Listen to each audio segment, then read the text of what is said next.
we're all one of the best teams from our region. I'm really hopeful if we were to make it to Beijing or Shanghai. Bueno, yo quiero demostrar que la región de Latinoamérica Sur no es tan pequeña como parece. Creo que podemos hacerle frente a cualquier rival y bueno, me gustaría demostrarlo este año. Về mặt tâm lý cũng như là các chiến thuật để có thể đối đầu được các đội khác.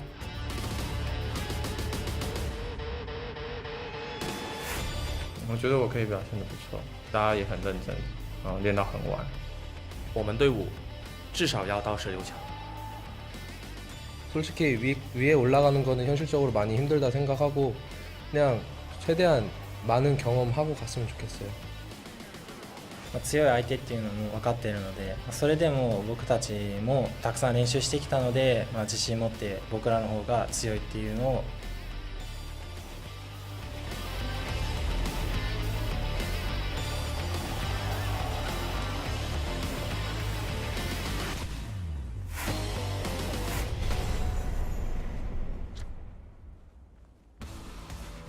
Hello and welcome to day 3 of the play-in stage from Wuhan, China. Groups A and B delivered on the world's hype, and we'll be looking for Groups C and D to do the same. You can see the stadium here in Wuhan. Fans, I think, are ready for another set of games. You can see the new groups taking to the stage. Players ready from young generation as well. Kaos Latin Gamers getting ready for their first match. So relaxing a little bit right now, going over the game plan one last time. It looks like they don't seem too stressed for their first match of the day. I'm excited. Group C, Group D, we're going to have a lot of new teams, new interesting play styles, going to see some conflicting stuff, and Mark C is finally going to get to experience what good League of Legends looks like. I watch NA all the time. I don't know what you're talking about. Oh, all right. Well, hello, everyone. I'm Daniel Dracos, joined by Mark Zimmerman. Our special guest is Andrew Vedius Day, known maybe as the host of Picks to Watch. We've been told you'll be doing all of your analysis through interpretive dance.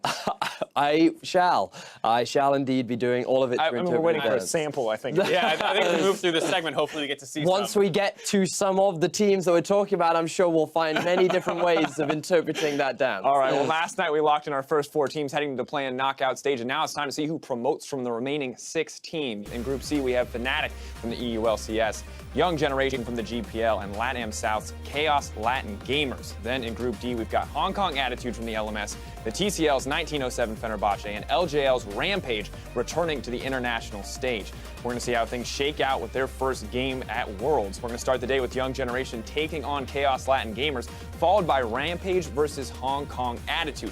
Both groups, of course, are going to be completing their first round robin by the end of the day.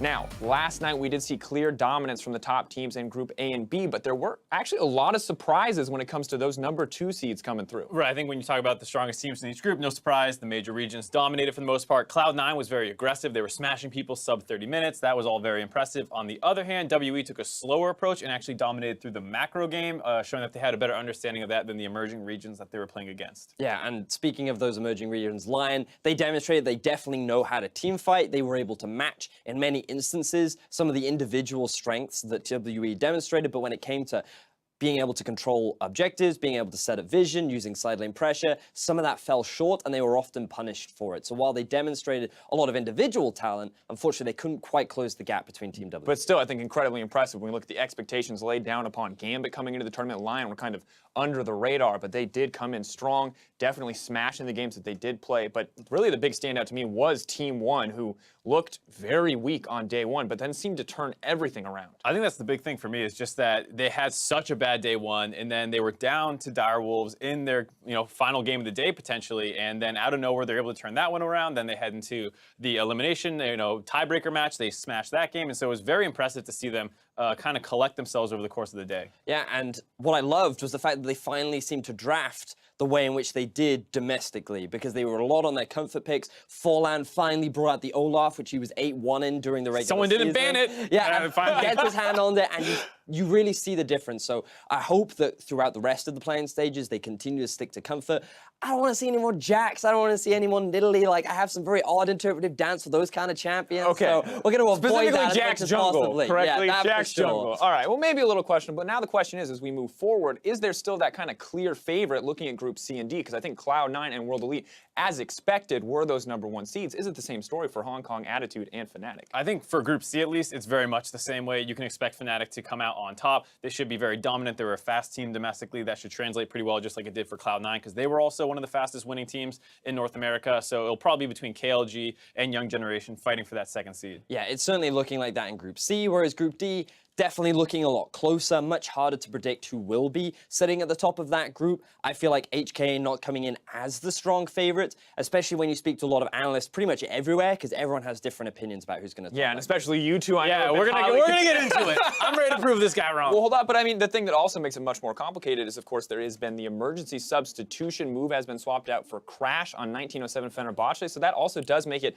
a little bit more difficult to predict, because it's hard to say exactly where 1907 Fenerbahçe is going to stack up against the competition. I'm looking forward to seeing the different contrast with the two junglers, because from what I've heard, Move was much more of a slow, passive, kind of controlled early game jungler, whereas Crash, he's all about getting in your face, stealing away your camps, setting up his laners for success, and it's just two very different styles that could very much affect how well 1907 Fenerbahçe performed. I like the idea of it because here in North America, we saw what can happen when you take an aggressive jungler and sub him in. Mike Young was someone who came out flying out of the gate, and in these best-of-1 setting, that could actually work pretty well for 1907 Fenerbahçe, so we'll have to see if that actually plays out. It can also hurt the synergy, and there's a lot of there's language barriers. Exactly. I think at the end of the day, so many question marks across the board, but looking at those three teams, I think what makes Group D so hard to predict immediately for you guys? I think it's just because there's not such clear, obvious a powerhouse in the region, whereas like Fnatic was very strong, Cloud9 is very strong. They have these long histories of dominating their region and then moving on to, actually all things considered good performances on the international stage. Most of the teams here in Group D do not have much of an international history, so there's not much to see how they play outside of their own region. Yeah, I think that's very valid. And also when you look at all the teams, it feels like that they have very clear weaknesses and very clear strengths. But each one of the teams have very different clear weaknesses and strengths. So it's very much about which team can better capitalize on their opponent's weaknesses while also making full use of their strengths. Yeah, a lot of stylistic matches in terms of teams. But now let's take a chance to look at some individual talent from Group C and D. Best of the Rift, presented by T-Mobile, America's best unlimited network. Now, these are the 5 players that we want you to keep your eye on to steal the spotlight at Worlds. And first up, I think no surprise to many, it's 1907 Fenerbahçe's Frozen. Yeah, this guy is kind of the superstar for the team. They play around him a ton. They'll move to him, bring resources to his lane. Even when he's playing different champions, you see he was playing Lulu in this clip. Sometimes he's playing Aurelion Sol, and no matter what, it feels like the team is always collapsing to him. They play through him, and then that transitions to a strong team fight phase later on in the game. I'm really excited to see him play and how well he will perform with his new jungler, but we've also got to look at how the jungle support synergy is going to work out in Rampage with Dara, because he's been a part of the staple roster for Team Rampage, and I think that right now he's shifted his focus from being more of a roaming around dominating sort of support, but trying to set up his AD carry for success. Yutori, Moyashi, definitely one of the 2 bottom lanes that I'm really keeping my eye on. And of course, I think no surprise to an English-speaking audience, AD carry for Fnatic has to top the charts to a certain degree. Reckless coming in as a player to watch. Mark Z, you may not have heard of this guy. He's like the EU double lift. Oh, they must be pretty good then, huh? He is in fact pretty good. Most notably, both him and Jez down in the 2v2 lane have been dominating the majority of Europe, even challenging that of Sven and Mithy of being one of the best bottom lanes in Europe. So it's very exciting to see how well they will perform as they return to the international stage once again, but definitely a fan favorite from the side of Europe. And speaking, of course, of AD carries, Unified coming in for Hong Kong Attitude as well. Maybe not as well known as Reckless, but definitely a guy who has been a huge playmaker for this team since they've started stepping up in the element. Right, I think that was one of the big things that started working out for them was he started smashing laning phases. They could play through him. They had someone to kind of bring their jungler down to, and they can blow up leads very quickly. And then in the team fight phase, he's pretty strong there as well. It does have a little bit of that craziness that can sometimes break out when you're playing Tristana, hops into dangerous situations, but for the most part, it's been working out just fine for Hong Kong Attitude. Yeah, has been a good look overall. Last but certainly not least, jungler for Chaos Latin Gamers, Tierwulf. Now, we highlighted Schernfire previously. We like these active junglers on the world stage. We've seen how impactful they can be, and Tierwulf definitely feels like no exception. Yeah, another guy who's also very vocal as well. He's the leader for this team in the early game. They do prefer a little bit of a mid-game, late-game macro style, but they rely on his early-game playmaking to get them there, buy them the space in the room to scale up. And he's someone who's very, very confident. You can hear this whole team talking about how they kind of want to be the A and X for this year's Worlds. They want to shock everyone, show that their region is legit, and bring a lot of pride to their area. All right, well, we'll be seeing which of those players put on carry performances all week and beyond. From the first blood till the Nexus explodes, you can follow the best of Rift in more places than ever before. T-Mobile, America's best unlimited network. Now, gentlemen, as we get a little bit closer, I think it's important that we talk a little bit more about the groups and what we've seen so far in terms of the emerging Worlds meta, because it has been, I think, a little bit different than we expected.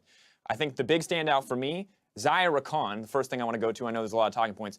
This used to be the OP duo, at least in Europe. I know it wasn't quite as focused, but why are we seeing this allowed through picks and bans so frequently? It feels like there's still a fair amount of attention in the bot lane. Like Kalista is something that's been banned a lot. It has gotten through a couple times. Hasn't actually looked super impressive, but I feel like that's more about teams' inability to really use that champion as a team, because that's a champion that requires everyone to kind of, do a big gang up in the bot lane. You have Kalista start off with her ultimate. We just haven't seen them execute on it, but I think it's still a very strong pick, as well as there's a lot of focus still around the support position. The Rakan ban has come through a couple times. People are taking away that. Alistar, Thresh, Braum, there's a lot of stuff down there. I think it's very much to do with, number one, the most recent nerfs that Rakan had, where now he doesn't get 100% of his bonus movement speed. When he's using his W, it's now only 30%, which means that it's a little easier to react to. But on top of that, it seems like teams have found answers in the form of things like Alistar being a really good counter pick, but also like we've seen Taric coming out from here and there, which I thought was a little bit of an odd pick, but it seems to be something that teams are just popularizing more and more down in terms of the support role. And then when you have champions like Tristana, just to add up to that, they tend to hold their own against Xayah. So it just feels like initially Xayah is a very strong AD carry that's very well-rounded and can provide a lot of self-peel, but like teams are finding alternative answers to this power couple in the bottom. It's interesting, especially in the context of these groups, because we do have a lot of strong AD carries. You look at Yutori Moyashi, you look at Unified, you look at Reckless coming into this group. It feels like hyper carries being the name of the game is so good for a lot of these teams. I think that is very much the case. You see a lot of these crypt builds now. It's not so much just one-item power spikes, though. That still kind of happens a little bit with how strong you see the, oh god, I can't remember the name of it. Ardent Censer? Ardent Censer, thank you. Yeah, that item is still very, very strong. It's kind of, you see people even taking Targons on the AD carry to get their support to that one-item power spike even faster, so. Gold runes as well, gold per 10 runes. It's getting a little ridiculous at this point. And that feels like the other half of the support meta, right? That we have seen banned out a little bit, maybe not picked as much as we expected either. Is the Jannas and the Lulus and these champions that are just going to rush Ardent Censer every single game. I think we did have at least one game of the classic Targon's Brace Ancient Coin bottom lane. Yay for solo queue, right?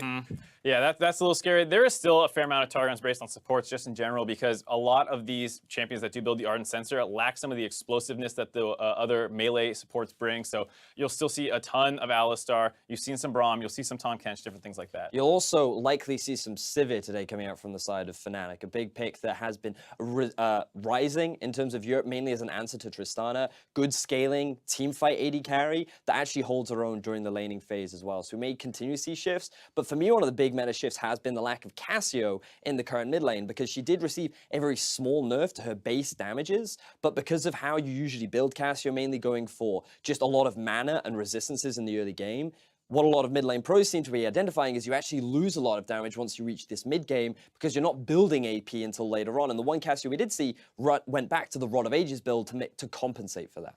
And that did feel very difficult, right? Because it feels like a small nerf, but when you think about how many Twin Fangs are cast consecutively in a lane, I think that nerf starts to stack up. But the interesting new addition to the mid lane was played by Jensen, was that Rise that Cloud9 brought out. Similar build, it was the Abyssal Mask, and I'm wondering, is this now going to be a little bit more of a staple in the mid lane in terms of kind of shakeups than what we've seen in the mid? I'll need to see a little bit more of it, just because we saw it played by somebody else, it got destroyed, then Jensen plays it, smashes with it, and it felt maybe a little bit of an influence based off how good the players are. I want to see a little bit more data before I say it's 100% going to take Cassio's place, because it had been a staple in the meta for so long. It still has crazy DPS despite the nerfs, so it just feels like it's a little bit weaker. And Rise, while it did get a nice buff on the W scaling, that's not quite enough to make up for it in my mind. At the end of the day, I think the last thing that I want to talk about in regards to the meta is the jungle pool. Sejuani, I think remaining, or even rising, it feels like, in priority, where in the past it has been a wide variety of picks. J4, I feel like seeing a lot less time in the jungle. Sejuani, why do we feel like she has risen in that regard, or do you disagree? Do you think there's something else that's kind of taken her slot? I think the thing about Sejuani is a lot of people consider it to be this scaling farm sort of jungler, but because of how her 4-hit passive works, you can have a surprising amount of burst. And when you set her up with really strong laners in the form of things like Syndra, maybe you have an Alistar in the bottom lane, Cho'Gath in the top lane, you actually have a lot of strong laners in the early game to allow her to provide additional CC to then set up your laners for some early success. So I think that she's just a very well-rounded jungler right now that has good clear, good scaling, and can fit into a variety of different comps. I think some regions still ended up preferring Gragas over it. We saw that in North America, at least, that while we understand that Sejuani is super strong, some people still have a preference with the Gragas pick, and now with some of the nerfs that came in for Gragas, it does make you kind of have to say, like, yes, Sejuani is probably the best pick to take if I want to tank in the jungle right now.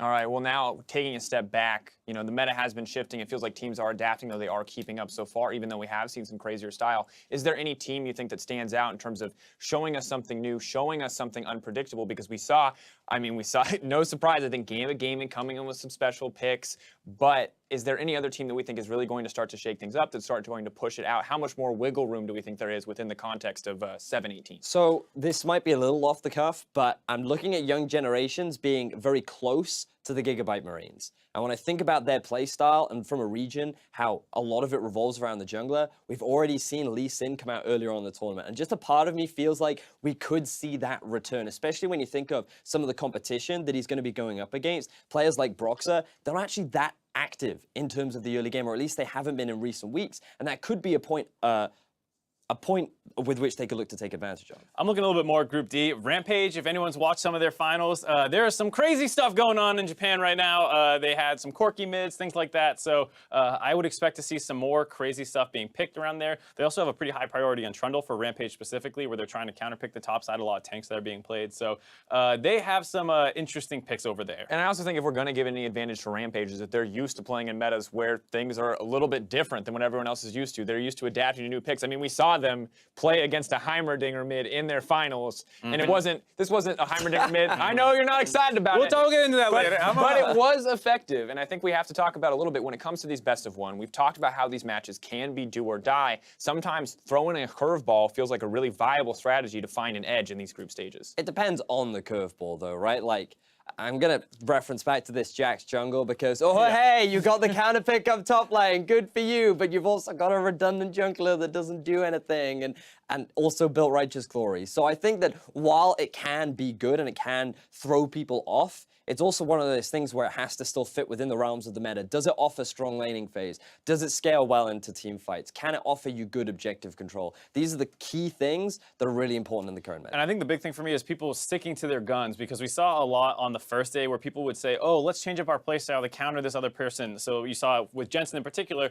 people put a lot of attention to try and hold him down. They had special counter picks, and it's like, no, that's not quite working. Stick to your style, do what works for you, and don't focus so much on taking stuff away from the opponent right now. Do that in the ban phase, not necessarily with your picks. Ultimately, why do we think teams are doing that? Because I think you're correct in that we've seen a lot of teams over-index when it comes to beating an opponent's style rather than playing their own game. Is this just teams, I mean, maybe you just have to respect that #1 seed, right? And you're just doing everything you can to shut them down rather than looking internally. I think for some teams, like if you haven't scrimmed this team and played them a couple times, you might not instantly realize that that's actually not viable. I think if you're saying, okay, well, this team hinges on this one player, let's throw everything we can, the kitchen sink at this guy to hold that one guy down. And then it doesn't work and that guy goes off. So I think you wouldn't have known that that's never going to work if you haven't played against it or you haven't watched a ton of that region play. And that's something where, you know, when you're talking about Fnatic, people talking about Broxah maybe needing to step up a little bit. If they've done a lot of research, you might not need to attack him quite as heavily, though it seems like a weak point, right? It's one of those things as well where, you know, just using Fnatic as an example again, you look at Reckless as a player and he has quite a history behind him, right? And you think, oh, that's quite scary. I don't know if I want to give him that comfort pick. Maybe we just take him off this one. Oh, but he's also got this comfort pick, so maybe we should take him off this one then. Oh, we'll take the third comfort pick. Yeah. So now he should have nothing left. And that way, he's not going to be able to perform. And then my AD carry can go even with that AD carry. And it's just one of those things where this is not a reliable strategy at the World Championship because you're now playing against the best of every region. And champions are not necessarily what determines the individual skill of a player. And the good news is I think that C and D have, right, is that they may not have as much time to prep for the bracket stage, but they do get to see the meta. They do get to see how teams have kind of attacked these bigger region teams. And we did see, for at least in the case of Cloud9, in the case of Direwolves, when they matched up again, they kind of identified, hey, we can't play around Jensen.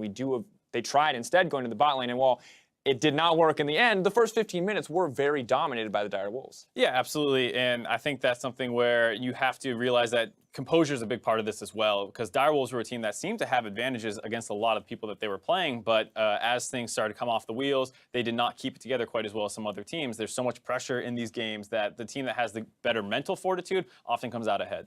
Definitely the case. Of course, a lot to see here from Group C and D. But while you're tuning into your favorite teams all throughout Worlds, make sure you check out the newest additions to the Riot Games merch store, highlighted by the new special edition figure, Radiant Wukong, specifically crafted to celebrate Worlds 2017. Find that figure, its exclusive in-cane icon, and more at merch.riotgames.com. Personally, I like the spin. I like the animation. I think it's adorable. But before we jump into our first game of the day, Fish was able to catch up with Worlds veteran and Hong Kong attitude coach Tabe. Let's hear what he has to say. Standing here before as a player, now you're coming back as a coach. How does it feel to be back at the World Championship? Hi guys, I'm Tabe. I'm very happy that I can come back to S again because it has been 4 years since it's in S3 when I was a support in Royal Club, and I'm very excited and happy because it's my first time to be a coach in a team, and it's success to comes to the stage, playing stages. I hope my team can do the best today, and I think we are in a really good status now.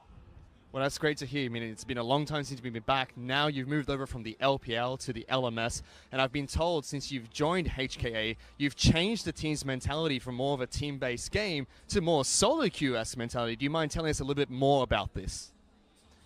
Because I think most of the good players in LPL and LCK, their solo queue ranks are really high. It's like challenger tiers 700 or 800. But most of the players in LMS, they have a slightly lower ranks in solo queue. That's why before we start practicing and training, I emphasize that we need a really heavy training in solo queue. And I requested like every single player in my team should have at least master rank. That's why in the early stages of our team, I don't scrim much, but I hope they can put more time in solo queue. There you go, guys. Wise words from Tabe. The key to success is in the solo queue. Keep that one in mind. Last thing I want to ask is for HKA coming out into the play-ins today, what can we expect from you guys? I expect we have a clean win today, winning Turkey and RPG, because I think although we have number 6 in LMS, we are not doing really good, but during the playoffs, not playoffs, how do I say? No, I mean, how we get the third ticket. The game that we get the third ticket, we really did really good, and I think we have improved a lot because we scrims with a lot of strong teams among the whole world. Well, that's great to hear. Good luck later on. We're going to send it back to you guys. Thank you very much, Fish. Now, hello, everybody. I'm Devin Pirating, and helping me put on my best World's face is, of course, Zach Rusty Pie. How you doing, my friend? I'm good. I've got my World's face on already. We'll see if we can find yours, but no, I'm very excited. Somewhere around here, absolutely. Now, we'll get to see Tabe's team take to the stage a little bit later, but we're going to go ahead and set the stage already for our first game of the day. Is going to be Young Generation versus Kaos Latin Gamers. We got to see, by looking at the starting lineups, taking on the Rift for the blue side in game number 1, it will be Young Generation. Straight out of the GPL, of course, in the top lane, starting, it is Ren, joined in the jungle by Venus, Naul on the mid lane, bot is BigKoro, their support Palette, and their coach, Tuanku. Now joining us for a special pronunciation lesson, making his World's 2017 debut, it is David Freaked Early. Yeah, you know, I was required to be on the World's broadcast, thankfully for everyone's ears, not as a caster, only as the hype man to announce the red side, Kaos Latin Gamers. In the top lane, you know him, you love him, MANTARRAYA. MANTARRAYA to his friends as well. In the jungle, Tierwulf, Plugo in the mid lane, Fix in the bot lane alongside their support Slow, and their coach, Pierre, even though it's not pronounced that way. Also known as Pierre. Also known as Pierre. We might leave a few R's off that one, but thank you for coming in for that one, Freak, and we'll try to match up to it during the course of the game. I believe you. You're better than I am. Oh, I got you, fam. Such a big guy, always. All right, well, I mean, that's definitely quite big words to live up to. We'll see if we can manage it. Now, for Kaos Latin Gamers, they're playing on the world stage. It's marking a very, very big crescendo to their 4-month-long redemption story. Yeah, I mean, redemption is the key word for them, right? They went from relegations in spring to winning it all in summer. They were in relegations, and suddenly they're the best team in the entire region. And you'd have to ask yourself, why is that? Well, they've changed roster, but it's also led by the veteran Plugo in the middle lane. He has been a standout performer for this team, and more so the franchise player of the roster, because he's still there and he's recruited a team of what I would call friends. Yeah, I mean, and that's an important thing. You want to be able to play with a lot of guys that you all know and trust.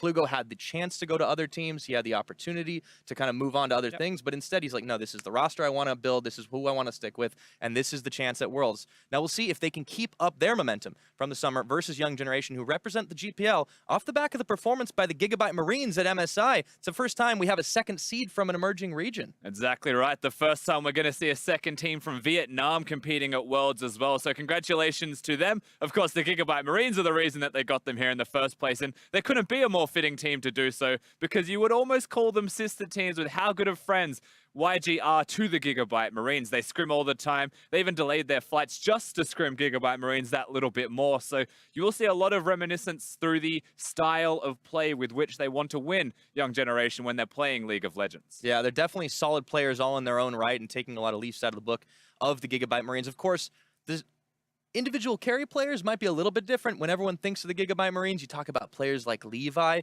It's a little bit more bot focused for this young generation. Yeah, you wouldn't say they have a Levi. They don't necessarily have they've got a that Levi Venus through the jungle. They have a Venus, but what they do have is a big Koro. Not your average Koro, it's the biggest of Koros. And he is a big carry for the team as well. A lot of the focus, a lot of the priority, and the way they win around Summoner's Rift. What was Levi for the Gigabyte Marines is now shifted down to the bottom lane for Young Generation. They still have that style. That's the thing that we have to bring it back to. Aggressive, like going forward, like making big plays. They've got abstract picks, they've got abstract styles, but they're constantly in your face, forcing things from you. However, that is now going to be reflected more so through the bottom lane. So there's slight extra reservations in that style. And there's a bit more thoughtful play coming across. Absolutely, and I really want to see how they end up in that laning phase, especially because BigKoro is the kind of player that will play these ridiculously high damage champions that are very risky. We've seen him on Kog'Maw.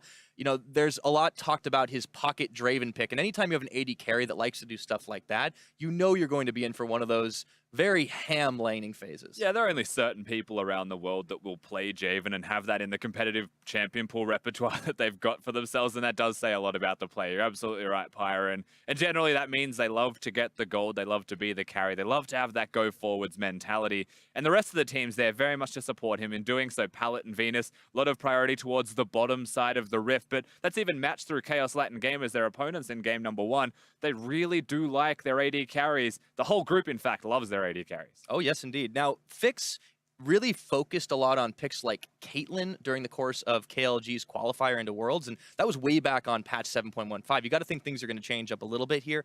As we get ready into picks and bans, we'll find out what they decide to grab off the start of things, and looks like we'll be loading up any minute now. The players are getting ready on stage. You are looking towards an AD carry focus. You're looking towards the junglers as well as a big point of contention, perhaps some shared champions. We heard a lot on the analyst desk as well as about how Xayah and Rakan may be two champions we shouldn't see together anymore based off groups A and B. Yeah. Well, there's the Caitlyn off the board, so we'll definitely have to see KLG taking something a little different. It's followed through by Kalista, so the AD carry bans continue, and now Shen banned away from MANTARRAYA.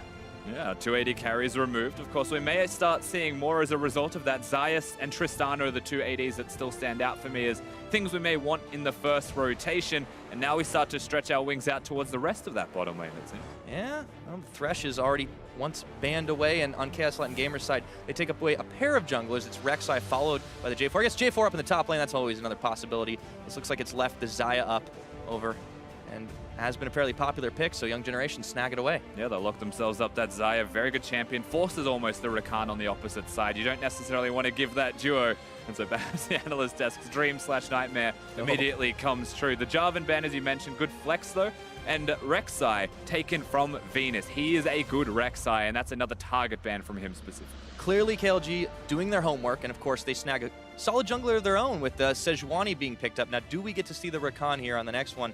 Or do they think maybe they can get it away? They might go towards something like the Tristana. If they have a higher priority in another role, then things may change. I expect Rakan if they want to deny it, or I expect Tristana with an Alistar as their third pick if that's how they're going to play the 2v2. Usually that's how those duos match up. All right, so they've got it. We'll see what ends up happening once we get down into the Rift, but back to Young Generation for the time being, and they'll probably want to snap up a jungler as well, since once they hit that second phase of bans, Venus might be looking for slim pickings. Yeah, they played a bit more standard here. Of course, Rakan is an expectation once again as Xayah is there, but we look past that pick, and what else will go with this roster? Well, Sejuani's there, so if they really want a jungler to prevent the second ban phrase from inhibiting them even further, then they may go towards that. Yeah, and if you want something that can do engage, that can match in the early game, of course, the Gragas is always one of those stock standards. And for YG, so we expect the Rakan here, maybe something a little different will come out. And it looks like it is. It's a Braum, so they want a little more tankiness. Yeah, so the expectation of that duo lane is completely removed. Once again, Braum to be picked, and he doesn't know the rest of the finished team composition, essentially, of what Chaos Latin Gamers are going to put themselves together with, but I am okay with Braum. I just feel like, you know, the option of Rakan was there with the Xayah. It just empowers him so much more. Yeah, giving up quite a lot for that to happen, and I wonder if this won't come back to bite Young Generation. We know that they're a team that loves to skirmish over and over and over again. And yeah, you're going to be able to stack a lot of CC thanks to the Braum passive, but is it going to be nearly as effective as the engages you can do on the Rakan? Now the Lulu comes in for KLG. Now we're back into ban phase 2. Nar's off the board. And that is that big point that we have to bring it back towards. Nar is a good ban from KLG because, once again, where is the engage from the right now? Gragas has good engage. Braum can early, but it's not as reliable. There's a lot of outplay on that fact. And when you go past this, I think the reason Braum was locked in at all is just because that could have been picked by KLG to deny the Gragas engage in the first place. So they've picked themselves up this hybrid composition. Now they need to round it out. Okay, well, Jace off the board, Talia off the board. The Galio had already been removed as well, and that's something that Plugo played pretty extensively over the course of KLG's qualifier. And now 20 seconds still on the clock. Well, Cho'Gath's been left up and available, hovered right now, and it's locked in for MANTARRAYA. And they've got the Sejuani already locked in, even though Tierwulf can flex the pick, so it's going to go towards the top lane for MANTARRAYA. And now the team composition missing that one more member. The counter pick should be there for Plugo, but he's already being targeted. Yes, indeed. Looks like with the Syndra, Naul, definitely one of the star players on this young generation squad. And that's a very powerful pick and might be looking to set them up for some early game plays as he locks it in. Yeah, not just the only star player on the team, however. They've got the Syndra, they're waiting for their top laner, and that's the other person that we have to highlight as Renekton does get locked in. Ren is not Nocti. Now, when they got here in the finals, it was a 5-game series. They lost 2 games, but then the hero comes in. It didn't feel like he did a lot, he just played Galio, but he was able to get them back and help them get those victories. Yeah, Ren more of the carry style player. In fact, it might be even short for Renekton. So he gets his namesake on that one, and now with the final lock-in, Plugo grabs himself the Orianna. They have a pretty wicked ball delivery system, though, when you look at it. Yeah, they can, if they really want to go deep, they've got a Tristana Orianna combo, but you've got the Cho'Gath and the Sejuani. You've got the people to stand in front. And for me, looking at KLG's complete composition, it's front-to-back strength from them. 2 big tanks, 2 big carries, scaling's quite nice. Lulu to protect all of them as well and empower them further, trying to deny any kind of backline dive from Ren in this case on the Renekton. He's going to have a pretty rough time getting to that backline if KLG play it front to back. It seems that for young generation, they're going to have to rely a lot on being able to do a lot in the early game, ganking up in the top lane, letting Naul get some early kills off of roams. Young generation, they're not afraid to start fights when and wherever they please, but will it be enough to get them ahead in the early game? That's the question. Yeah, and that's that interesting part. If they're ahead, they can probably stay ahead with the composition they've got for themselves. They've subscribed to the Renekton mantra of, I'm just going to win my lane, control my lane, get that CS advantage, and if a Renekton's ever ahead, usually he's going to stay there. You can commit to the split pushing build. You can have the Blade of the Ruin King if you would like, something that we've seen from the occasional Renekton when their goal is to win the 1v1. Always a possibility here for young generation, but they've got the Syndra. If Syndra ever starts snowballing, we've seen it from even Xayah earlier in the week. You can have a monster performance. Yes, you can indeed. Now, young generation KLG going up against each other here in this clash. On the other side of the groups, we'll see who comes out on top of it. Young generation, they have a lot of early game pressure, but remember, there is a player on the opposite side of the board whose entire strategy is getting his team ahead in the early game, and that is Tierwulf, and we'll see if he's able to match the pressure of Venus. It certainly is. Tierwulf likes to throw himself at lanes more than he does jungle. 51% jungle proximity for him specifically. And more than half his time. Yeah, that's proximity to laners, or allies, I should say specifically. He doesn't necessarily like MANTARRAYA as a lane to gank. He does like his bottom lane, and that's where we look at, just with these 2 teams on Summoner's Rift in general, how they got here was by camping for BigKoro, camping for Fix, get them rolling, get them ahead, and watch as they do the rest of the work for you, just by being that tank. Well, the Battle of Flares has already begun. And there's a dance party down in the river. Oh, yeah. Yeah, well, it's how you start your Worlds experience, right? I mean, it's a big deal for both these teams. Young generation, this is their first international tournament at all. I mean, they've only competed in the GPL and, of course, local Vietnam League. Well, they live in the shadow of the Gigabyte Marines. That's something that is very hard to break out of. They even lost to the Gigabyte Marines. They're 1-6 against them in the regular season, but they're here now. They've been gifted the opportunity by the team that bests them often, and so they can only be grateful for this opportunity and this chance to show that it's not just the Gigabyte Marines that are a strong team in the Vietnamese region. It is, in fact, 2 of them, maybe 3 of them. Maybe the whole region's great, and we just haven't seen them yet. Yeah, well, and it's not just Vietnam in the GPL as well. It encompasses a number of other countries in the area, and that is why it's such an impressive feat to see not 1 but 2 teams out of Vietnam. Yeah, he didn't run the Vietnamese gauntlet by themselves. The VCS wasn't the only thing that they had to win here, young generation. It was also the GPL tournament. So they get themselves where it matters most, and now they have to go up against the Chaos Latin Gamers side. Yep. We'll see how KLG can do in this early game as well. So Venus kind of a little bit back and forth on the early start, goes for the Raptors, gets the hard leash, and he gets his red buff quick on to level 2. Tierwulf, of course, he's on it as well, but that's a little bit after he'd already started on the chickens of himself. And we'll see if they end up moving towards the top after it, as they both move towards that side of the jungle. Yeah, ultimately just clearing on the opposite sides of the rift right now, though. Tierwulf is going to be significantly further behind, compliments of that super leash that Venus just received from BigKoro and Pallet. So he has the opportunity to level 3, he can go towards top lane, and he has the momentum through exactly that. But Tierwulf, he's got his red buff and he wants to secure that Scuttle Crab. And it looks like he's got those XP coins. Important to get the vision out early on, but Venus, he just wants to start fighting already. Throws down the barrel. A couple more auto attacks. Tierwulf, he might have to burn his flash. Arctic Assault, he's not going to have it. Ren was even coming in there and a blast cone taken. The young generation, they want to get this one started with a lot of action. Very greedy from Tierwulf to go towards that scuttle. Not knowing perhaps where the enemy jungler started, he tries to get his eye in, but Venus, with the super leash, already level 3 to that of the level 2 the Sejuani was running around with. So they get the flash, but not only that, he's going towards where the Renekton is winning his top lane in the 1v1, has the control, has the pressure. Bit of disrespect perhaps, or just trying to sneak it before they could get there. Might be able to do it. Now MANTARRAYA coming in here, knows that something's up, sees the Krugs being started. Venus with the double buffs. Gonna get the smite down on one of those Krugs. MANTARRAYA's got like 3 seconds to exit the arena. Yeah, right he needs to leave right now. This is gonna be a little tough for the level 3 Cho'Gath. Tries to steal back a few more Krugs, but it's nothing doing, and there's no jungle backup coming. No, there's not. However, he knows exactly where the Gragas is. He knows that Sejuani's got free time. Not only is it just the Sejuani that gets free time, you're looking at it right now. Fix and Slow have got all the time in the world to be a Tristana and a Lulu and harass and pressure. So MANTARRAYA doesn't do the wrong thing by any means. He's actually still at full health and okay. He wasn't going to be able to farm that lane 1v1 too successfully either way.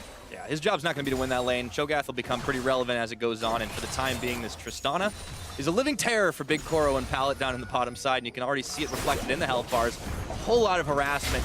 The Lulu comes out as well with the Glitter Lance, health picks, and everything. Tierwulf is going towards the bot side as well. So is Venus. We might be in for a 3v3. But Tierwulf is going to be here first, and he might have just missed each other. I don't know if there was any vision. There was no ping. Oh, no. They still don't know. What are you doing now here? Tierwulf does. There was still a ward there, so it's okay. KLG make the right moves. They're looking. I don't know. Does not land when to fight the Pallet. This is to give the recall, actually, for BigKoro and Pallet. They're losing lane so hard. Venus just wants to assist them. Tierwulf was nearby, so I commend this, actually, from the side of Young Generation to allow them to recall. It's funny you don't get to see the junglers getting that close to each other without actually spotting out, but KLG definitely gunning for the first turret. It's already down to half health, and that's what happens when you have a Tristana Lulu. Yeah, they're a lot hard of damage pushing. done. They're against the Braum Xayah, and Xayah does excel at pushing waves, however. So, I mean, it's correct that a Tristana and a Lulu can push and harass successfully, but this is a whole lot of that. No kidding. At least they have the Unbreakable to be able to stop some of the damage. I suppose if you have the Rakan, it gets even more difficult. You've got shields, not quite as effective. Yeah, well, Braum's got the door, but at level 1, it's all about those auto attacks. And I think the Lulu and Tristana, between the two of them, have enough damage to compensate and win that. And I feel like a lot of Xayah's strength when it comes to pushing is actually at that level 1 mark. You press W, you throw in all the feathers, you hit level 2, and you actually have all in threat. So. Yeah. Well, they knew they were going to have to be in for some survival. Of course, the Doran Shield was the first item of choice for the Xayah, making a lot of sense to get a little extra damage onto those minions. And with the first back fix, picks up his pickaxe. We have a very different back when we look towards the middle lane, however. Plugo's gone towards the Lost Chapter, where it's the Dark Seal and potions for Naul. He doesn't even have a refillable potion, just straight up buying those red potions. And could be inefficient, may start to pay off. We'll have to see how it pans out, because right now, you'd argue Plugo significantly stronger. And he has the level 6 comparatively. Naul only just hits it, so the Power Unleashed is available. Venus spotting out the ward, but Plugo's playing pretty safe. I mean, it's hard to gank an Orianna, man. I feel like if that control ward was just a little bit further right, one teamo to the right in the same bush, to be able to spot that ward, it's not going to be the case. In saying that, it also means that Chaos Latin gamers don't know there's a control ward in that bush. So for all the early aggression that we've seen out of both teams moving around, we haven't actually gotten first blood here at 6.5, but the laning phase definitely trending a little bit towards the top side, pushing in as the Renekton is want to, but down in the bottom, KLG, they should be able to secure this tower if all things stay equal. Of course, they don't always for long. Naul coming down on Rome. He's in. Oh boy. Get the slow on to slow. Scout of the week, not going to connect. 2 flashes burned and the power unleashed on top of a heal, and they're going to be able to secure it. BigKoro with the first blood. Big plays from Pallet to make sure that he's got 3 procs on that passive. The stun from Braum is the only thing that secures the kill at the end, but Plugo, he's looking at his own opportunities, it seems. All right, Shockwave up, see if he grabs it. No, gets nailed. Oh, flash forward, that's gonna pull in too. There's an unbreakable on and a teleport coming down for Ren. Fixed, and Plugo gotta bail out. And there is not a whole lot of mana there. Let's see if Ren keeps going forward for the flash. A couple of Coles, and Plugo, he's just trying to walk away, but he's got nothing else he can do. Cole in the meek, it's Ren with the kill. No culling, no summoner spells there for Plugo. Very nice cleanse from him, but the cleanse only does so much. It forces a flash out of Ren to follow up and secure that kill. But that's the kill they're after now. 2-0 to Young Generation. And what started with none very early has started to explode just that little bit more. And it's on the back of Naul. Making good plays, the faster roam. And burning so many summoners, that means you can start going down there once again. We thought Venus might be the one to watch, but yeah, the solo laners definitely coming up with some big plays. Now Ren back up to the top side, has some relief as he lost out on a little bit of farm making that play, but the kill is more than going to make up for that. Fix and slow, though. They're not deterred at all away from this turret. They just don't have a whole lot of minions to keep pushing with it. And so they shouldn't be, though. The vision has still been theirs throughout all of that. Even the invade and the gank, rather, that happened in the bottom lane, Naul walked over a control ward. They weren't controlling vision. They just walked down and made the play. And it was successful, granted. Maybe should not have been because the vision was there. Slow was very aptly named for how he was trying to escape that gank. Of course, we get to watch this again. Syndra comes in. Slow. He gets hit. And so the fact that he's tagged out, autoed once again, that's where he dies. The 2 auto attacks weaved, however, from Naul. And the Storm Raiders surge, giving that bit of extra move speed for the last auto attack is what secures it in the end. So maybe the Thunderlords, maybe not this time. Well, there's always next time for sure. Now, it's good that BigKoro gets the kill at the end of the day too, because he's been pushed back under tower. You can see it in the farm differential, 73 to 48. Now he's got the kill. It allows him to get his boots too a little bit quicker than he might have been able to prior to this. So, you know, he may not have the damage, but he's certainly going to be mobile enough. And we talk about Tristana being one of those late game hyper carries. BigKoro is going to be one as well on this side. And it's always nice to force out the pickaxe purchase from a Tristana opposed to a BF sword. So the fact that he's gone for his Berserker Greaves, he's got the 2 longsword and that first blood that you mentioned, means that he's pretty well equipped for this exact point in the game where he maybe should not have been. The turret is still the concern, though, that lingering problem that Young Generation have got to face against right now. It could fall down at a moment's notice from just the 2v2. It is the first turret in the game, and so all it takes is a wandering Tierwulf to show up in the bottom lane. Well, Tierwulf is often wandering, but mostly with the purpose. On the Sejuani, we haven't seen quite as much effectiveness as we has out of Venus. In the very beginning, of course, he kind of got battered and bruised just a little bit trying to contest on the Scuttle Crab early on, and instead he's been focusing on just farming things up, working his way towards a little bit more tankiness as Venus moves up towards the blue to give it away to Naul.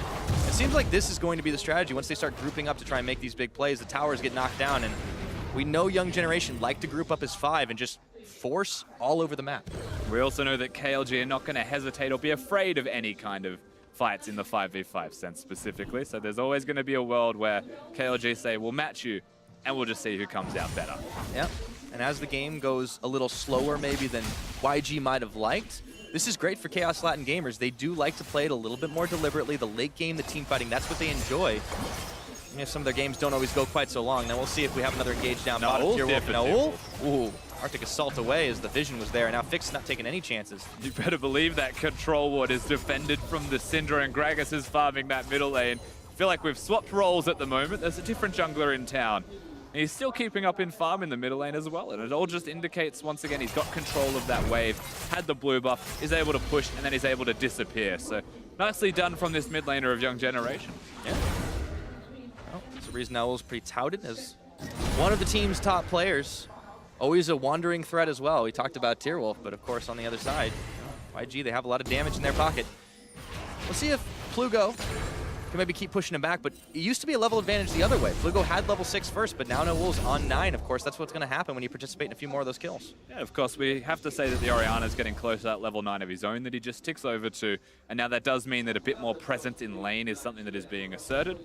by Plugo in particular. The reason that is important is, of course, the Q cooldown, the fact that you can spam the ball around, and as long as you dodge the stun, you'll tend to win most of those trades unless Syndra all-in. So things start to shift in the middle lane. However, it looks like Pallet wants to say something about that as Plugo's hovering bottom. Ooh, doesn't get knocked by the Scout of the Week, but Pallet has swapped right on in, and Naul tries to go unleashing the power.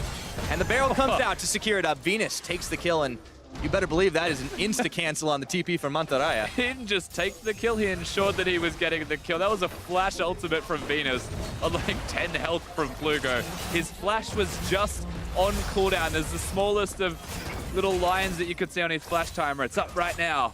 That's the difference between perhaps him getting out alive or not, or using more summoners from the side of Young Generation. Palace just at the correct place. Once again, in vision. You have to add that. Yeah, and they knew they weren't going to be able to save the tower down in the bottom, so of course it does go over, but that's 3 kills to 0 in favor of YG. Now insta-cleanse as he gets the knockback, denying the kill onto Tierwulf. Ren and MANTARRAYA still dueling up in the top, but now this Cho'Gath, he's able to do a little bit more. He gets an eat on, but Ren's not down just yet. Oh boy, he's going in. Can he get the knock up? Tries for it, no! Running away from that scream, and Ren makes his escape. Barely lives as the Renekton in that 1v1. That was a righteous glory. I did not expect to see that early. We get to watch this as well. The gank onto Plugo. Notice the control ward that Pallet is standing on. Plugo no flash though. Once the shockwave hits, and then Venus really wanted that kill so badly. But we have to mention that cleanse from Naul. That was as Captain Jack as you like. Oh yeah. So clean. There was almost no time between actually getting hit. You know, he was ready from it a mile away, and pretty incredible. Didn't give up a death on that one. Now it's his Infernal Drake, Tierwulf, Fix, and Slow are all working at. Venus realizes he can't really get in there. Has to concede this one up. So KLG have been going for the neutral objectives this game so far. It's Young Generation that have the kills, and that's only making up a 500 gold difference. We've seen an awful lot of Infernal Drakes in this tournament thus far, and no exceptions as they do get that Drake. They've got that turret, so yes, the objectives are there, but with all the kills and those etchings forwards of a snowball from Young Generation, there is a world where things such as this start to happen, and then the gold lead that they still have, even with the turret disadvantage, grows. Seems like both teams playing towards the win conditions that they set out for themselves in the pick and ban phase. But now MANTARRAYA, the tables are turning once again. He's trying to chase down Ren. As a stop up for just a second. Grasp the Undying, a little extra health back, and he just keeps on sending those spikes into the croc. There's no help coming for him here. He's got no flash this time around. MANTARRAYA, there's the righteous glory. He's almost under tower, flashing forward. My goodness, he hasn't been able to get the rupture just yet, but MANTARRAYA, how far does he want to go? And he goes a numbing. That's not even a level 11 Cho'Gath. This guy is unrelenting. Just let the man walk away. Never gonna happen. He's making up for lost time in that top lane, being pushed in. Missing like 10 minions to ensure he gets the kill. I like this guy already. He's got his priorities in place. He wants those kills. This is the price you pay for taking my turret. It is going to be a little rough from here on out for Ren right now. He might want to go to a different lane. That's the advice I think I'd give him. Still, the gold lead's in favor of Young Generation, but they've finally given up the ghost on 1 kill. Check back in on the mid lane.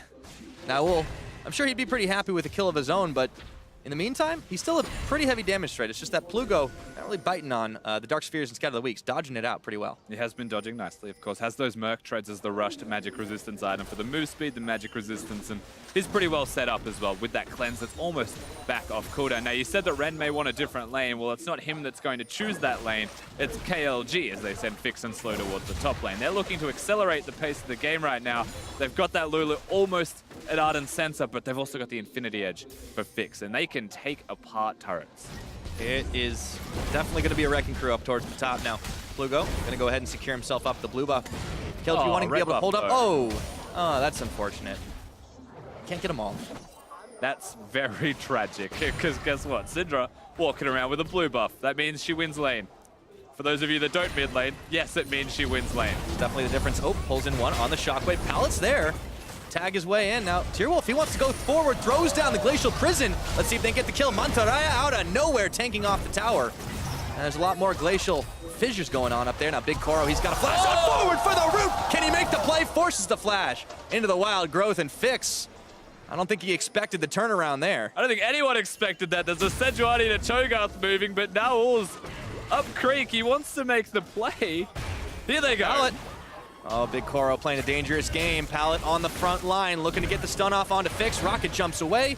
Stun is out of range. And now we're into fights, baby. Naul trying to get the deletion. He goes down, but he does take Fix with him. It's a 1-for-1 trade up top. Yeah, Naul absolutely outplays him by pressing that R button and secures the kill. Fix is going to die in the end. It is a 1-for-1. You can see so much emphasis, though, from KLG in their rotations around the Rift as a team, doing everything in that 5v5, trying to prevent the individual members of Young Generation from continuing to be pesky and just making those plays. Continuing to be pesky is, I think, a pretty apt way to put it there, Rusty. 17 minutes in, the dust is going to clear for a little while. It's still a slim lead for Young Generation, but now we are matched on those towers, and there's a lot of damage on the one up top.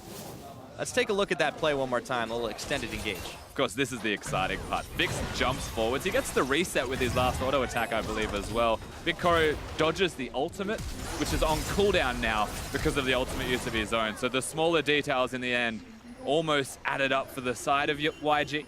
And then we get to watch the biggest outplay in the history of League of Legends from Naul as he looks towards making a play with Pallet. You can see, though, Sejuani and Cho'Gath are already working their way up to this area, so they've committed to the play, full well knowing that this might be suicide. And you take Tristana's biggest mistake was stepping forwards to get destroyed. Yeah, that sometimes is a failing of a lot of AD carries. Sometimes you think you just get one more auto and get a kill, and then you get a face full of unleashed power. Yeah, sometimes you just think one auto attack's all it takes. I'll just come and steal the kill. I'm the AD carry after all. I mean, the end result of this is still a win for KLG. Just hurts them that they give Syndra anything. Yeah. At the same time, though, Ren has had some pretty free time on this bottom tower, and even MANTARRAYA knows he can't push him back off it. Might be able to kill him, but it's not going to stop. So trades all over the map, and now this is giving KLG the opportunity to try and pick up the Rift Herald. Probably look to knock down that mid lane turret after all said and done, but it seems like the team's matching pressure pretty well across the map. Yeah, Ren has been trading nicely whenever the bottom lane of Chaos Latin gamers take those structures. They've got the pressure of the jungler nearby, and Cho'Gath disappears, doesn't have his teleport, so they're trying to exploit that exact fact. Ren has got his teleport up and ready right now. They could look towards making a play themselves if they so choose. But for what objective is always going to be the answer. Yeah, it gets harder and harder once you start knocking those towers down and the map gets open, and have to go a little deeper to try and make anything happen on the map. And good recall timing, though, from Naul. There's a Drake up in 20 seconds if they want to make that play. You look at lane assignments, firstly, for if the Drake is something they want to go towards. Well, Renekton's back top lane, so the answer for me is just yes, they want to do the Drake. Yeah, and they have a teleport advantage as well, so MANTARRAYA, he has to stick towards the bottom or the mid if he wants to be able to help them contest it. KLG, 5 members strong. Well, MANTARRAYA is going up top, so make that 4. They're not going to give this one up idly either. It's a very important dragon. No, Cho'Gath is walking down. They absolutely are looking towards fighting for this Drake. It's not an Infernal. It's not going to be the second, but a Mountain Drake means a much easier Baron secure. And so this is the direction they're starting to take this game. KLG, as of like 5 minutes ago, said, I'm pretty sure we should just 5v5 them. Yep. Young Generation more than happy to take. But there's the teleport starting. KLG see this one happening. There's a Glacial Fissure going to land on too, and they knock him back with the barrel. Unleash the power onto Slow. Oh, they get the stop up onto Ren for the time being, and they cut their losses. Yeah, unfortunately for Young Generation, Ren's slice was straight into trees, and you can't slice trees with swords, he's just found out. Gets blocked by the terrain, is not going to make it over the wall, but they get the pick onto Slow. No one's there anymore with a shockwave down to protect that Tristana. And so they take the safe option. They don't run back into the river willingly. They just seed themselves the Drake. Yeah. A lot of less seasoned teams would just continue to take that one on. And we talked about how KLG, they look to the leadership of mid laner Plugo, make those calls roam as 5. Sometimes it seems simple, but honestly, there's a lot of nuance to it to know when to keep going and when to back off. Yeah, knowing when to back away is always going to be a big deal in League of Legends. Most people do not seem to know that. And so unfortunately, it usually results in their death. So good call from these guys. But at the same time, we have to compliment Young Generation for their collapse. They do this separately. You've got Naul and Pallet by themselves. The teleport comes in, and Venus and BigKoro on the other side of the river, yet they force them into the choke point. They force KLG into that small area so they can still get the collapse. Braum hits the Q on a jumping Tristana, of all things, as well, to try and make that a little bit better. So Slow is the sacrifice. Yeah, it means 5-2 is, of course, the kill score at 21 minutes into this game. And, you know, dragons on either side, but Young Generation, they're the ones that are going to be able to shred towers and that all-important Baron. Once again, if they can get that one, start securing it, pushing down as 5. We talked about them being a little bit more of an earlier game team, but they've still got power in the later stages. BigKoro is going to keep ramping up. Yes. He's only on his Essence Reaver plus Azeel right now, so he's only going to get stronger as the game goes on. And this is that point in the game where Baron is the only real objective still left up for them besides inner towers. And they're much harder to achieve, obviously. But if you get any of them down, Baron's then easier to take. And that's the back and forth that we're going to be seeing from the LMS side. However, when you contrast that to Chaos Latin Gamers, they've got the Rift Herald ready to crush the eye of. They've got the mid lane outer turret as something they can still take. And so if they find an opportunity where, you know, YG are just baiting the Baron, they're not doing the Baron, they can destroy structures and catch themselves up a bit more. Yeah, might need to do it. You can see them being pushed back just a little bit. Tierwulf is going to crush that eye. I think it might have been out of cooldown, which is why he's used it where he has. Got to throw it. Maybe they decide to push themselves as far as they can. Remember, it's a teleport advantage for MANTARRAYA now. So Ren would have to be walking up, and they look for Pallet as Tierwulf moves on forward. Naul's there. They're trying to do as much as they can to the Herald before it bashes its head against the structure. Oh, it's going. Not going to be able to get more than 1 or 2 extra hits, even smiting it down before the end. And Ren is actually not needed for all that to stop things off. So KLG unfortunately can't get a whole lot of value out of the Rift Herald. And still very good patience from KOG. They'll take the chip damage. They obviously did not want more than just that. Maybe if a pick happens, it's going to be the structure. But they want to play this one out slowly. They want to take the one big opportunity. Yeah. He's going to have time to roll forward. The Tristana keeps getting bigger. And speaking of big, look at MANTARRAYA right now. He's got his Warmogs all finished, and they want to start diving onto the mid, looking for hits. Now, it's a 3-man stun. The tower is going to get knocked down. Unfortunately, no deletion possible there. Yeah. But BigKoro's up top. Exactly. BigKoro is split pushing. He really likes turrets, it seems, and loses half of his health to it, whilst the rest of the team runs up towards him. So he's not going to be able to do damage for free. I don't even think he'd be able to 1v1 fix unless he gets a bit more health back into his health bar. But yes, they had to seed mid lane. They had to sacrifice that turret. Most of it comes down to MANTARRAYA being in the right place at the right time. He often is, though. That is one of the hallmarks of that player. And Plugo, whoa! He was in the wrong place, but he didn't take too much damage. Not as many Dark Spheres on the ground. Naul even spent both of his summoners. They both the CC that hit him. 4 summoners burnt through the mid laners means with tank junglers running around and people that can catch you out of position, well, now they're going to be susceptible to exactly that. Scary time to be a carry for sure, but Young Generation up on the top side, going to throw out the party barrel, looking for Fix and Slow. Can't land any further CC on him, and without a whole lot of minions, they're out of options up top side, but you can see that's not going to stop them from coming back for more soon. I think that was adventurous from Venus in the way that he was using his cask in this situation, maybe looking for a pick.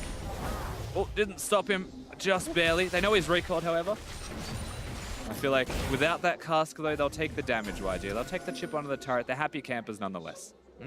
Cooldown's low enough for them not to have to worry about it. And now you can see that KLG, the long work has begun to start clearing the jungle of all those wards that YG have thrown down. And Baron's actually been procced as Tierwulf was trying to clear out vision inside the Baron pit. Pallet, a little bit of a cheeky maneuver by him, and it means Tierwulf's got to bail out. Now, Tierwulf does have Warmogs. You can see that health comes straight back immediately. And it's not just Tierwulf, it's MANTARRAYA that also has the Warmogs of his own. Second item, you have to point out. So a lot of health regeneration, not a whole lot of resistances. That is the difference. They can fight a couple of times, but if they get bursted, that's always going to be a little troublesome. KLG, they really do like their tanky compositions too, and yeah, it's nice to see them coming up with a few extra carries. When they were qualifying up against Isurus Gaming back in CLS, we saw them really only play with one major carry, and that was fixed. This change of pace in the pick and ban is definitely welcome. It's always going to be welcome the more carries that they can have, because we often question how much damage that composition that they were running through their finals was going to have. Yep. And for the Cho'Gath too, at least they picked a tank that's going to do damage as well over the course of the game. They've got a control mage in the mid lane, one major primary carry that will scale super well, and then the Cho'Gath that can deny enemy carries. So damage maybe not a factor. Plugo. Oh no, we've seen this one a few times, and Plugo unleashed the power on him, and they even scatter the weak. The shield keeping him alive, and they got a wild growth on. Now it's KLG's time to tag in. They pull back Naul, and Fix has got one, looking for the reset. He even dodges out the Glacial Fissure. That's the double looking for Pallet. Unbreakable, how long will it be? And Fix is backed off for the time being, but KLG, they find 2 kills, including the jungler. You better believe it's Baron time. And Syndra's gone for a Banshee's Veil, so not enough damage to take apart Plugo. 2 MMR items of his own, and suddenly the tanky team of KLG, they're straight on the Baron. But one Young Generation, they're aware of it. They're not done just yet, but MANTARRAYA turns his attention right on over. How much can YG do? Even Ren, he's in the back line. He can't make it happen enough. Baron Not quite resetting means KLG are right back on top of it. YG trying to be annoying to push them back. Let's see if this young generation can make it happen. Looks but they've like got no it's spike secured. contest. I think it's going to happen. Teleports on. And it even gets nommed by MANTARRAYA. That means Ren's going to cancel his TP. Yeah, they have to cancel that teleport. Baron's secured, cleanly secured above all else. And it's at the fault of young generation that this happens at all. They want Plugo. Yes, he is out of position. They've got no summoner spells on the Orianna. This is a good opportunity, they say, and they knock him in. 1 Q misses. He has the barrier up, the shield up rather, at the correct time, and Lulu comes in, but also dodging spells. So all of this time, reinforcements suddenly arrive, and the rest of the team fight is very clean and easy for them to secure. But all of this happens because one team wants to start it, they don't have enough damage to finish it, maybe a little bit of a misexecution. Yeah, and as Chaos Latin gamers were pushed back a number of times, all of a sudden the map is wide open to them. They've got Baron buff, and they're just going to march down as 4 into the mid. BigKoro, I don't know how much he's going to be able to clear. Pallets here as well to block a few more auto attacks. Still, they've got the empowered cannon creep, and the rest of the minions are conga lining their way in. MANTARRAYA blocking Ren from making a push down on the bottom side. And now KLG, it looks like it's time for them to start taking this lead, extending that gold up. It's only about 2,000. That's still going to mean a lot for a scaling composition. Yeah, certainly true. Now, when you've got a Xayah on your team composition, normally you'd be like, yes, I love when they walk towards me.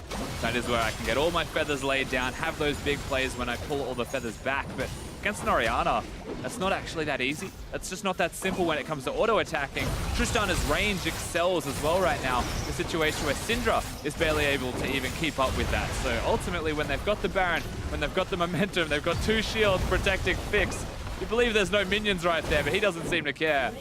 That's how strong they are. Yeah, this is definitely looking like trouble for young generation as they are getting pushed ever further back into their own territory. Finally, the tower is going to fall, and a whole wave of reinforcement minions have arrived. Meanwhile, Ren is still trying to do work here, but he's being blocked off by MANTARRAYA. KLG, they might just start being able to knock into this base. Let's see if YG can push him back. Still some chip damage on this turret. Meanwhile, Ren has been blasting the bottom lane as well. He's got the minions pushing in, which is why a lot of this isn't able to happen in the first place. Renekton hasn't recalled. They know very much that this is a 4v4, and so they start to push up. They start to pressure, and they poke around as much as they can, but Plugo no blue buff means that we're starting to see this run its course and almost reach the end of that. If Fix can get the turret, that's great, but it has to be soon. I don't know if they fancy a fight right now. Pallet doing some serious work, but he's going to get pulled in. Oh, they get a cast back to knock out Plugo. He's almost out of mana. Not a whole lot he can do, but the rest of the team's going to attack their way in, looking for Naul. He's even able to make his escape flashing, as well as the cleanse. And without any more minions, it looks like young generation have managed to defend. All of a sudden, the 4v4 becomes a 5v5. MANTARRAYA slowly trying to walk away. The Baron only 40 seconds remaining, and I think that's going to be all they're going to get out of it. At the end of that, nobody dies, so we get to reset one more time. They got some turrets, they got a lot of extra gold, KLG, so they'll be happy for that, but they didn't break the base, so this game is still anybody's. It's funny how you say it, with not a whole lot of kills going on. You look at these two teams and the way they qualified, you could maybe forgive KLG for not being quite as heavy on the action because they're controlling the pace of this game. But young generation, they're a team that definitely likes to win through skirmishes, win through getting a lot of kills, and have they just been stymied this game is the question I want to put to you. I wouldn't say they've been stymied at all. They've got a jungler that had control very early on in the game. By pushing out the scuttle, looks towards the camps that he's after. For me, the place that was slowed down, that was controlled, was the 2v2 in the bottom lane. The Tristana and the Lulu, in particular, had outright control. It required a lot of jungle attention. And I feel like that's where ultimately things started to shift towards the KLG side. But even then, young generation had good roams. They had the way into this game. They had opportunities to make the big plays. So it supersedes exactly that factor. I just feel like perhaps everyone underestimated KLG. Very possible. It's definitely a team that I think it's easy to overlook sometimes. Looking at the LATAM regions especially, a lot of people get a lot of hype for Lion Gaming and LATAM North, and when you see them face off against each other oftentimes in international tournaments, usually that's where a lot of the glory goes. But for KLG, I mean, this is a team that they've kind of been built up once again from scratch, but it's a name, it's a brand that a lot of people will recognize when they do play through qualifiers and on big international stages. They're one of a few teams that tends to take that spot, so you better believe they definitely know what they're doing, and especially with the veteran leadership of Plugo. Yeah, absolutely. Plugo should be the center of the team. Looks like they've put out Pallet. Don't imagine that will result in anything else, so he just gets bodied around for placing vision. But yeah, perhaps that vision, the leadership rather of Plugo is something that can make the difference. Yet, when you look at YG, confident side, wouldn't have expectations on saying that that leadership means a lot themselves. They should just have plenty, but it's a young roster. First time they've gone to Worlds.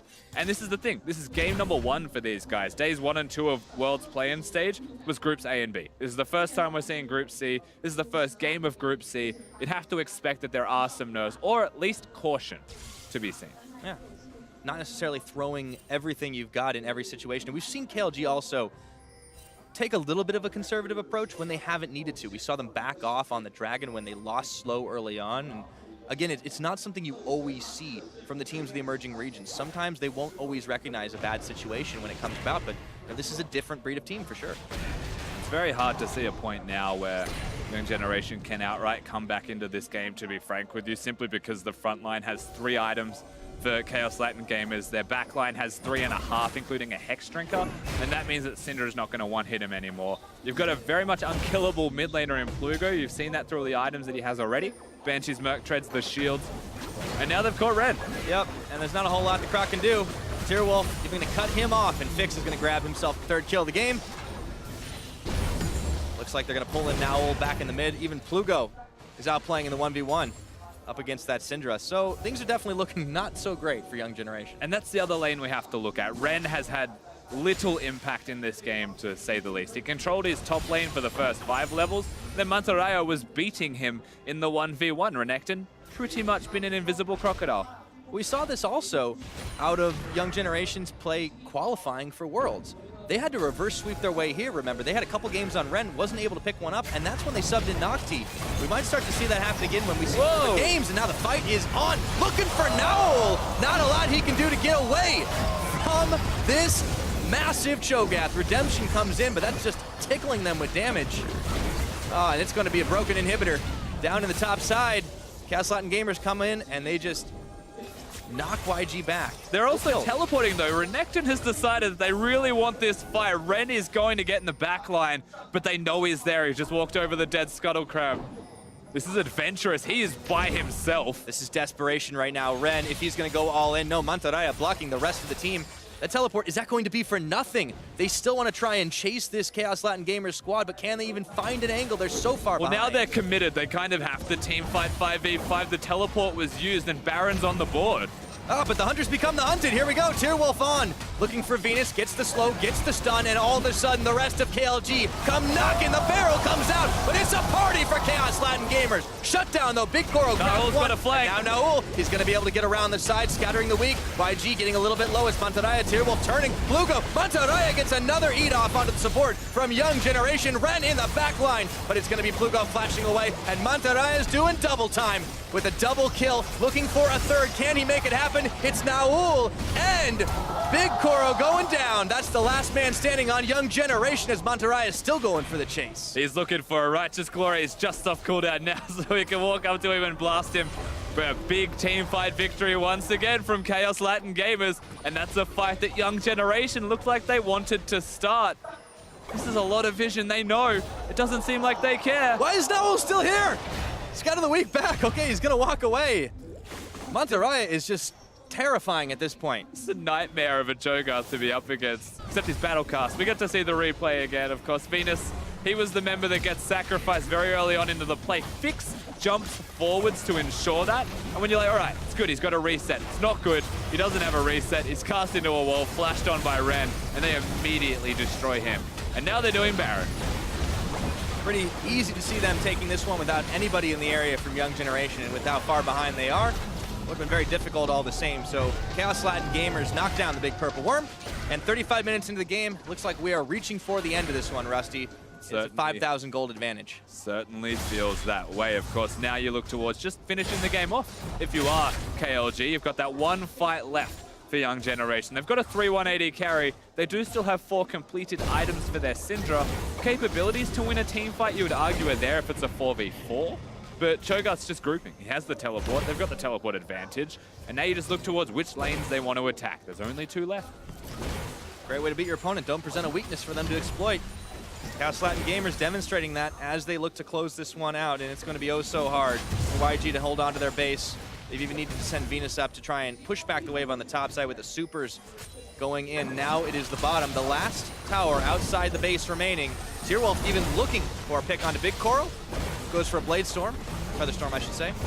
Forces the ultimate out though. I'd say that's a pretty worthwhile trade if you're the Sejuani, not if you're the Xayah. Because now the carries, the shockwave, it can all connect onto that Xayah. He can die very easily, a lot less outplay to be seen. And the siege has begun. Top lane, minions are starting to mount, starting to push.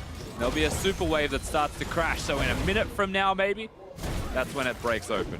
Get an eye on Plugo's positioning. He steps a little far forward every now and again, but just ever out of range of the CC from Young Generation. And here with the minions coming in for round 2. Tierwulf, MANTARRAYA taking everything up. They get a Rupture landed onto Pallet, and that tower is cut through like a hot knife through butter. That is what a late game Tristana will do for you, and now it is open inhibitor season for Chaos Latin Gamers. They've already got one in the top. They've got a whole lot of minions, and now Ren realizes he has to join this team for what may be the last-ditch desperate fight, but they can't quite do anything as KLG turned back around with the minions up top.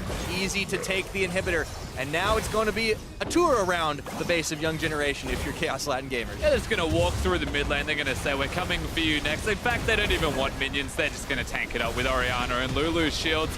And too busy clearing the base that is in shambles is Young Generation to defend that turret. But still a desperate fight is the only thing they've got left. Desperate is definitely the key word there. They're dumping everything they can into MANTARRAYA, and it's barely tickling him. Still, this KLG squad playing together, playing tight. No minions to speak of in the mid, but they've got him in the top, they've got him in the bottom. And as long as they don't present a target, it is hard to see them going down. That last inhibitor's gonna fall, and now they're gonna look to close this one out. MANTARRAYA on the front line. Gets a knock up onto Venus Redemption to keep them nice and healthy. The minions will still keep coming, but KLG, they just take the nice and easy route. Super safe from both of these teams. Yes, they're forcing forwards into the base. They're not overcommitting. Summoner spells are still going to be there. They know the game will end with the Baron buff and with the super minions that come across. Very well timed on the inhibitor above all else, and now they threaten. They bring in 2 waves of minions. One of them has a super. It's just the Nexus left. Young Generation, one last desperate attempt to try and save this game, but this tower is already starting to fall. That's one gone down. The fight is also going their way. MANTARRAYA tanking everything up, and he even gets a need off onto Ren, but Fix has got the final auto attack. Tierwulf tanking through the rest of the Young Generation damage. The final Nexus turret will fall, and soon to be the Nexus. These guys said they wanted to be the next Albix Nox, and this is step 1. GG for Chaos Latin Gamers. Honestly, just a very well-rounded and strong performance from the team as well. From start to finish, there was only the minor hiccups in the early game, but their vision was good. It was just the miscommunication of where they were going to be. They still got away from the ganks for the most part, and every single move after those mistakes looks like it was cleaned up. They played good League of Legends towards the end as well. No mistakes to be made, no opportunities for the Vietnamese side of Young Generation to come back. Yeah, and that's the thing. Especially at this stage, you don't often see some clean levels of play from emerging regions as well. And not to say that they don't like to do it, it's just that sometimes you pull the trigger a little faster. Chaos Latin Gamers, they're not that style of team. They play a little more reserved, they play a little controlled. And there was never a point past that mid-game that it seemed like YG could really find an angle on them. A few fights that could have maybe gone their way, I mean, but not a lot. You watch the finals from KLG and you see a lot of team fighting and you're like, all right, these guys like team fighting. Perhaps it was an Isurus thing after all, because it didn't really feel like that was the case. They played their macro League of Legends, pretty good vision control from them overall also, and they just played it clean. And that was a surprise, honestly, but it's a good surprise to see because it means they can play multiple styles of League of Legends, or they've just specially prepared this one for this tournament. Perhaps, and of course, you saw even in the pick ban phase that they were really doing their homework on Young Generation. Of course, it goes both ways, but I mean, what a fantastic start for this team. They'll have another chance to prove it against a really tough one. Of course, Fnatic up against later this day. I don't know if they could do it this. We'll see what happens next, but now we're going to hear more about that KLG win, so let's send it over to the analyst desk. Thank you very much, Pyra. A strong start coming in for KLG, but I think the first thing we want to talk about is the team compositions that both teams have put up here and kind of the goals that they were coming into this match with. Yeah, the big thing for Young Generations, you see them taking Syndra, Renekton. Anytime you take those 2 champions, you're going early game, and they wanted to build a big lead. They have the Gragas, who's still very good at making things happen in the early game. You can have good setup in both those lanes. Cho'Gath is notoriously weak in the early game. There should be a lot of things here for Young Generation to build a big lead and then try and snowball the game. And we saw that very early on from them. You know, we saw saw good investment from the fact that they were able to get a good punish down on the bottom side of the map. We saw repeated ganks in the mid lane as well, and they were off to a 5-2 early kill score. So when you look at how the draft plays out and how they started off in the early game, everything's looking pretty positive for the side. And I think that for a team like Young Generations, it's got to be good for your confidence too, especially when you know from a region from the Gigabyte Marines to be able to utilize this early game. Yeah, maybe a lot of expectations on their shoulders, but let's take a look at that first replay where we look at some of these early kills that came out. I think maybe not,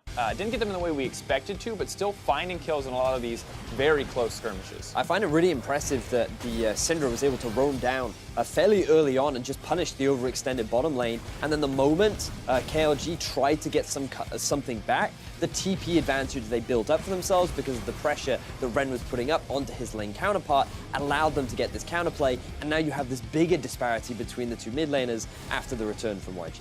Definitely the case. It did feel like after getting some of these kills, there wasn't quite as much focus of team play afterwards. They got the first couple turrets down, but they did a bad job kind of extending that lead. It was actually KLG that was able to grab the first dragon for themselves. Infernal Dragon, exactly what you would have wanted with this comp to try and run away with the game. So some small macro mistakes, and then Ren started losing the matchup to MANTARRAYA, who had a great game overall, got a solo kill, forced him out of lane a couple times, and that's where the game felt like it started going back in KLG's favor. Yeah, KLG just felt like they were starting to outclass in terms of individual, and it felt like once Young Generation got out of the laning phase, it felt like they weren't quite as proficient at making those plays happen. It felt like a lot of small missteps on the side of Young Generation. It's one of those things where again, looking at the Gigabyte Marines, these two teams are obviously very different, but one thing we did see was that Gigabyte Marines were very calculated in how they fought. And the slight difference we're seeing here is this team had a lead, and they just tried to put the pressure down without fully respecting the options that their opposition had. And so what we saw around the mid-game was that KLG were very prepared and were looking to try and punish that slight overextension. Yeah, it was the case, and as we look at that first Baron dropping for KLG, we see how that play starts.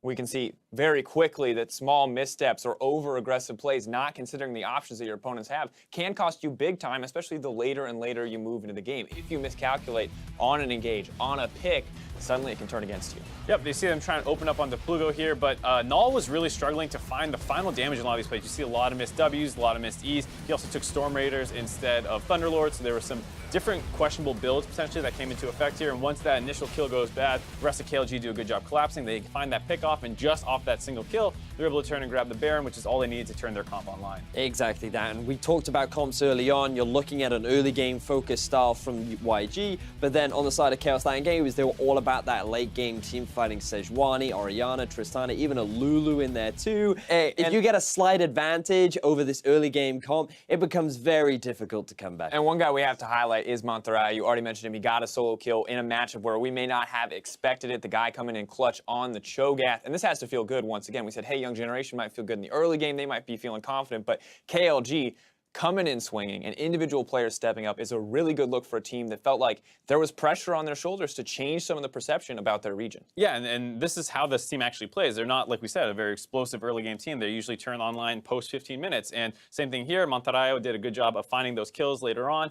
Once he started hitting his item power spikes, he was able to get that Righteous Glory, get his tabbies. Suddenly the Renekton can't do anything to him. And then even in the late game, you know, diving turrets, he was very aggressive, far ahead of the rest of his team, trying to find kills. Very bloodthirsty player. And to be fair, when you're snowballing on a Cho'Gath, I think that's kind of what we expect when he's got a stone plate and he can start diving 3 turrets. But it was interesting to me. It felt like YG may need to do some adjusting moving forward in the next games. And I wonder, is this a composition issue where we look at, you know, what do they need to draft around? Or is this simply an execution issue on their side in terms of when they look to what to improve next? To me, it looked like a lot of small mistakes because very early on into the game, to me, it felt like they were doing good things. You know, they were punishing the right lanes. They were clearly playing around their win conditions. But things like, as you rightly identified, the Storm Raiders versus the Thunderlords, some of their builds like Blade of the Ruin King on a Renekton. If they changed some of these small things, maybe they would have been able to better utilize their early game strengths. But also vision was a big thing for me. If you want to try and make those aggressive moves in the mid, you've got to make sure that you have the knowledge of where the enemy is to guarantee that that play is going to work out in success. I think also just,